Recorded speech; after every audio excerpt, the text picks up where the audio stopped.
ఇప్పుడు మనం భోజనాలు చేస్తున్నామే, అదే ప్రదేశంలో 200 సంవత్సరాల క్రితం పూరి గుడిసెలలో తరిగొండ వేంగమాంబ గారు స్వామి కోసం వచ్చిన భక్తులకు భోజన వితరణ చేసేవారు. అప్పట్లో సౌకర్యాలు లేవు కదా, కానీ స్వామి కోసం వచ్చిన భక్తులు ఆకలితో తిరిగి వెళ్ళడం ఇష్టం లేక వేంగమాంబ గారు చాలా భారమైన అన్నప్రసాద వితరణ చేసేవారు. కానీ అన్నదానం అంటే మాటలు కాదు కదా, డబ్బులు కావాలి.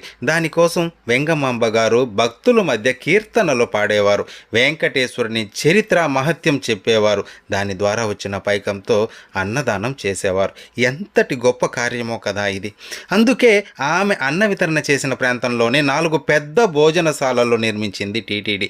పేరు కూడా తరిగొండ వేంగమాంబ అన్నప్రసాద భోజనశాల అని పెట్టింది. ఇది మనం ఆమెకి ఇచ్చిన గౌరవం మాత్రమే. కానీ శ్రీవారు ఆమెను ఎలా గౌరవించారంటే, ప్రతిరోజు ఏకాంత సేవకు ముందు తరిగొండ వేంగమాంబ పేరు మీద ముత్యాల హారతి స్వీకరించేవారు.